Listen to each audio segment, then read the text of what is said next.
ನಮಸ್ಕಾರ. ನಾನು ನಿಮ್ಮ ಶ್ರೀಪತಿ ಹೆಗಡೆ ಹಕ್ಕಲಾಡಿ. ನನ್ನೆಲ್ಲ ಮೀಡಿಯಾ ಫೋಕಸ್ ವೀಕ್ಷಕ ಮಿತ್ರರಿಗೆ ಸ್ವಾಗತ.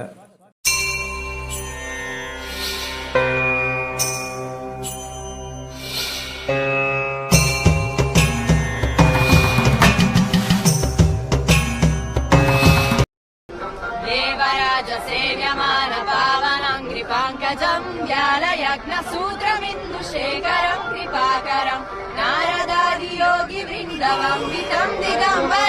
ಒಂದು ದೊಡ್ಡ ಸಾಂಸ್ಕೃತಿಕ ಮೇಳ. ಸಣ್ಣ ಪುಟ್ಟ ತಪ್ಪು ಆಗೋದು ಸಹಜ, ಅದೇ ಮಹಾಪ್ರಮಾದ ವೈಫಲ್ಯ. ಕುಂಭಮೇಳ ಫೈಲ್ ಅಂದರೆ ಅದಕ್ಕೆ ಮೊಸರಲ್ಲಿ ಕಲ್ಲು ಹುಡ್ಕೋದು ಅಂತಾರೆ. ಗ್ರಾಮೀಣ ಭಾಗದಲ್ಲಿ ಒಲ್ಲದ ಗಂಡನಿಗೆ ಮೊಸರಲ್ಲಿ ಕಲ್ಲು ಅಂತಾರಲ್ಲ, ಹಾಗೆ ನಮ್ಮಲ್ಲಿ ಏನೇ ಇರಲಿ ಅದರಲ್ಲಿ ರಾಜಕೀಯ ಲಾಭ ನಷ್ಟ ಲೆಕ್ಕಾಚಾರ ಮಾಡದಿದ್ದರೆ ಉಂಡ ಅನ್ನ ಮೈ ಹತ್ತಲ್ಲ. ಉತ್ತರ ಪ್ರದೇಶ ಮಾಜಿ ಮುಖ್ಯಮಂತ್ರಿ ಅಖಿಲೇಶ್ ಯಾದವ್ ದಿನಕ್ಕೊಂದು ಕೊಂಕು ಹುಡುಕಿ ಎಕ್ಸ್ ಖಾತೆಯಲ್ಲಿ ಪೋಸ್ಟ್ ಮಾಡುತ್ತಿರೋದು ನೋಡಿದರೆ ಹೇಗಾದರೂ ಸರಿ ಯೋಗಿ ಸರ್ಕಾರಕ್ಕೆ ಮಸಿ ಬಳಿದು ಅದರ ಮೂಲಕ ರಾಜಕೀಯ ಬೇಳೆ ಬೇಯಿಸಿಕೊಳ್ಳುವ ಇರಾದೆ ಸ್ಪಷ್ಟ. ಇಲ್ಲದಿದ್ದರೆ ಹಳೆ ಫೋಟೋ ಇಟ್ಕೊಂಡು ಇನ್ನು ಕುಂಭಮೇಳಕ್ಕೆ ವ್ಯವಸ್ಥೆ ಆಗಿಲ್ಲ, ಕುಡಿಯೋದಕ್ಕೆ ನೀರಿಲ್ಲ, ಎಲ್ಲೆಲ್ಲೂ ಕೊಚ್ಚೆ ಒಗ್ಗಡ, ಊಟದ ವ್ಯವಸ್ಥೆ ಸರಿಯಿಲ್ಲ, ಹೀಗೆ ಅಪಸವ್ಯಗಳ ಹರಿಬಿಡ್ತಿದ್ರ. ಅಲ್ಲ ರೀ, ಕೋಟಿ ಕೋಟಿ ಜನದಟ್ಟಣೆ ಕುಂಭಮೇಳದಲ್ಲಿ ಚಿಕ್ಕ ಪುಟ್ಟ ಘಟನೆ ಪ್ರಮಾದವ. ಅಖಿಲೇಶ್ ಯಾದವ್ ಸರ್ಕಾರ ಇದ್ದಾಗ ನಡೆದ ಕುಂಭಮೇಳದಲ್ಲಿ ಭಕ್ತರು ಪ್ರಾಣ ಕಳೆದುಕೊಂಡಿರಲಿಲ್ವ? ಅದೇ ತನ್ನ ಕಾಲ್ಬುಡದಲ್ಲಿ ಗೊಬ್ಬರ ಗುಂಡಿ ಇದ್ದರೂ ಮತ್ತೊಬ್ಬರ ಕಾಲು ಬಳಿ ಕಸ ಕಡ್ಡಿ ಹುಡುಕ್ತಾರಲ್ಲ, ಅದೇ ಇದು. ಇನ್ನು ನಿಮ್ಮ ತಂದೆಗೆ ಹಿಂದೂ ವಿರೋಧಿ ಪಟ್ಟ ಕಟ್ಟಿಯಾಗಿದೆ. ನಿಮ್ಮಪ್ಪ ಮುಲಾಯಂ ಸಿಂಗ್ ಯಾದವ್ ಪ್ರತಿಮೆ ತಂದು ಕೂರಿಸಿದ್ದೀರಲ್ಲ, ಕುಂಭಕ್ಕೂ ನಿಮ್ಮಪ್ಪಂಗೂ ಏನ್ರೀ ಸಂಬಂಧ? ಕುಂಭಮೇಳ ಹಾಗೂ ಹಿಂದೂ ಸಮಾಜಕ್ಕೆ ನಿಮ್ಮಪ್ಪ ಕೊಟ್ಟಿದ್ದೇನು? ಭಕ್ತರ ಪ್ರಶ್ನೆಗೆ ನಿಮ್ಮಲ್ಲಿ ಉತ್ತರ ಇದೆಯಾ?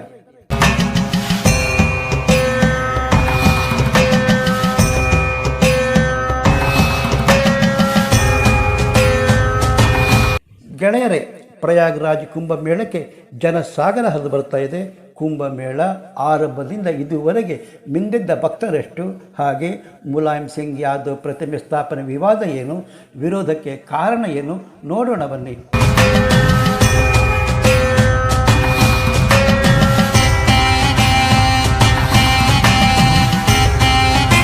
ಕಳೆದ 2 ದಿನದಲ್ಲಿ ಗಂಗಾ, ಯಮುನಾ, ಸರಸ್ವತಿ ತ್ರಿವೇಣಿ ಸಂಗಮದಲ್ಲಿ 300 ಕೋಟಿ ಭಕ್ತರು ಪವಿತ್ರ ಸ್ನಾನ ಮಾಡಿದ್ದಾರೆ ಎಂದು ಸಿಎಂ ಯೋಗಿ ಆದಿತ್ಯನಾಥ್ ಮಾಹಿತಿ ನೀಡಿದ್ದಾರೆ. ಕುಂಭಮೇಳಕ್ಕೆ ಯಶಸ್ವಿ ಚಾಲನೆ ಮಾಡಿದ ವ್ಯವಸ್ಥೆ, ಭದ್ರತೆ ಕುರಿತು ಯಾತ್ರಾರ್ಥಿಗಳು ಸೃಜನಾತ್ಮಕ ಸಹಮತ, ಸಂತಸ ವ್ಯಕ್ತಪಡಿಸಿದ್ದಾರೆ. ಆದರೆ ಸಮಾಜವಾದಿ ಪಕ್ಷದ ಲೀಡರ್ ಅಖಿಲೇಶ್ ಯಾದವ್ ಕೊಂಕು ಹುಡುಕ್ತಿದ್ದಾರೆ. ಅದೇನೋ ಅಂತಾರಲ್ಲ, ಕಾಮಲ ಕಣ್ಣಿಗೆ ಎಲ್ಲವೂ ಹಳದಿ. ಹಾಗೆ ಇದರ ಹಿಂದಿರೋದು ಕುಂಭಮೇಳ ಯಶಸ್ವಿ ಆಗಬಾರದು, ಕ್ರೆಡಿಟ್ ಯೋಗಿ ಸರ್ಕಾರಕ್ಕೆ ಸಲ್ಲಬಾರದು ಎನ್ನುವ ಉದ್ದೇಶವೇ ಮುಖ್ಯ ಆದಂತೆ ಅನಿಸಲ್ವ? ಆದರೆ ಕುಂಭಮೇಳ ಮುಗಿಯುವ ತನಕ ಕಣ್ಣಿಗೆ ಎಣ್ಣೆ ಬಿಟ್ಟು ಕಾಯ್ದೆ ವಿಧಿ ಇಲ್ಲ. ಆತಂಕವಂತೂ ಇದ್ದೇ ಇದೆ. ಒಂದು ಸಣ್ಣ ಎಡವಟ್ಟಾದರೂ ದೊಡ್ಡ ಮಟ್ಟದ ಅನಾಹುತಕ್ಕೆ ದಾರಿ. ಯಜ್ಞ ಯಾಗಾದಿಗಳ ಹಾಳು ಮಾಡೋದಕ್ಕೆ ಹಿಂದೆ ರಕ್ಕಸ ಪಡೆ ಇತ್ತಲ್ಲ, ಈಗ ಹಿಂದೂ ವಿರೋಧಿಗಳಿದ್ದಾರೆ.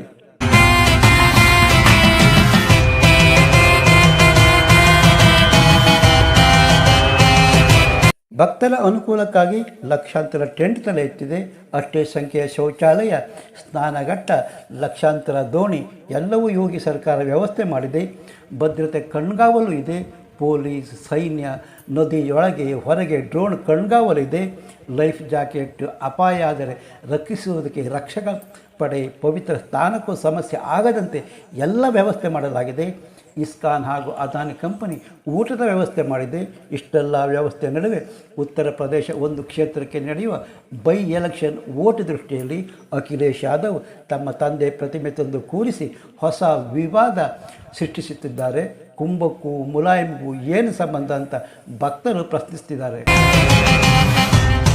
ಜನ ಅತ್ಯಂತ ಶ್ರದ್ಧೆ ಭಕ್ತಿಯಿಂದ ಕುಂಭಮೇಳದಲ್ಲಿ ಪವಿತ್ರ ಸ್ನಾನ ಮಾಡಿ ಪುನೀತರಾದರೆ, ಮಹಾಕುಂಭಮೇಳ ಶಿಬಿರದಲ್ಲಿ ಸಮಾಜವಾದಿ ಪಕ್ಷದ ಸಂಸ್ಥಾಪಕ ಮುಲಾಯಂ ಸಿಂಗ್ ಯಾದವ್ ಪ್ರತಿಮೆ ಸ್ಥಾಪಿಸಿರೋದು ವಿವಾದ ಭುಗಿಲೇಳುವಂತೆ ಮಾಡಿದ್ದು ವೀಕ್ಷಕರು ಕೆಂಗಣ್ಣಿಗೆ ಗುರಿಯಾಗಿದೆ.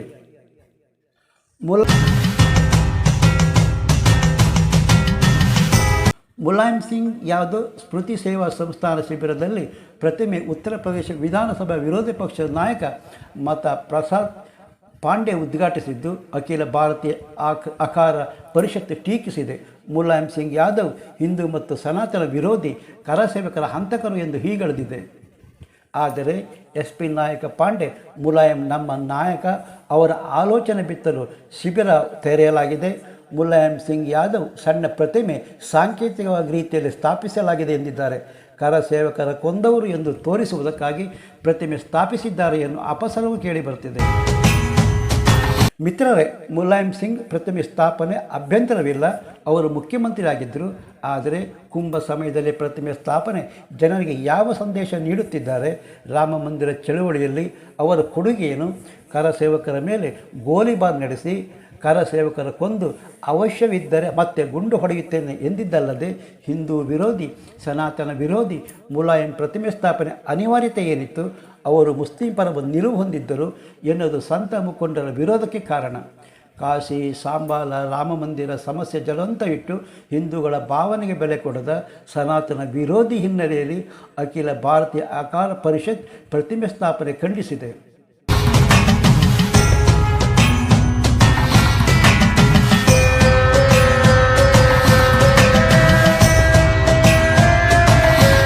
ಮುಲಾಯಂ ಸಿಂಗ್ ಯಾದವ್ ರಕ್ಷಣಾ ಸಚಿವರಾಗಿದ್ದರು. 3 ಬಾರಿ ಉತ್ತರ ಪ್ರದೇಶ ಮುಖ್ಯಮಂತ್ರಿಯಾಗಿದ್ದರು. 10 ಬಾರಿ ಶಾಸಕರಾಗಿ ಮತ್ತು ಸಂಸದರಾಗಿದ್ದರು. 2022 ಅಕ್ಟೋಬರ್ 10ರಂದು ಮೃತರಾದರು. ಸ್ನೇಹಿತರೆ, ವಿಶ್ವದ ಅತಿದೊಡ್ಡ ಧಾರ್ಮಿಕ ಮೇಳ ರಾಜಕೀಯ ಹೊರತಾಗಿಲ್ಲ. ಅಖಿಲೇಶ್ ಯಾದವ್ ಮಹಾಕುಂಭ ಮೇಳದ ಆರಂಭದಿಂದಲೂ ಕೊಂಕು ತೆಗಿತಾ ಬಂದಿದ್ದಾರೆ. ಕುಂಭಮೇಳ ಸಿದ್ಧತೆ ಏನೂ ಆಗಿಲ್ಲ, ಕುಡಿಯುವ ನೀರಿಲ್ಲ, ಹೀಗೆ ಆರೋಪಗಳಿಗೆ ಉತ್ತರಿಸಿದ ಯೋಗಿ ಸ್ನಾನಘಟ್ಟಕ್ಕೆ ಹೋಗಿ ನದಿ ನೀರು ಆಪೋಷಣ ತೆಗೆದುಕೊಂಡು ಉತ್ತರ ನೀಡಿದರು. ಕುಂಭಮೇಳ ಯಶಸ್ವಿ ಆಗದಂತೆ ನೋಡಿಕೊಳ್ಳುವ ಪ್ರಯತ್ನ ತೆರೆ ಮರೆಯಲ್ಲಿ ನಡೀತಿರುವುದಂತೂ ಸತ್ಯ. ಆದರೆ ಮುಲಾಯಂ ಪ್ರತಿಭೆ ನೋಡಿ ಅವರೇ ಕುಂಭಮೇಳ ಆಯೋಜಿಸಿದ್ದಾರೆ ಅಂತಲೂ ಜನ ಅಂದ್ಕೊಳ್ಳಲ್ಲ. ಆದರೆ ಕುಂಭಮೇಳ ಅಂತ್ಯದವರೆಗೂ ಜಾಗೃತಿ ತಪ್ಪುವಂತಿಲ್ಲ.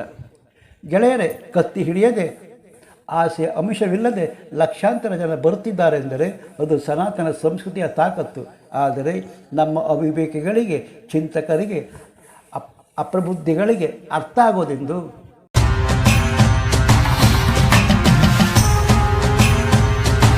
ಗೆಳೆಯರೇ, ಇದಿಷ್ಟು ಮುಲಾಯಂ ಸಿಂಗ್ ಯಾದವ್ ಪ್ರತಿಮೆ ಹಕ್ಕಿಕತ್ತು.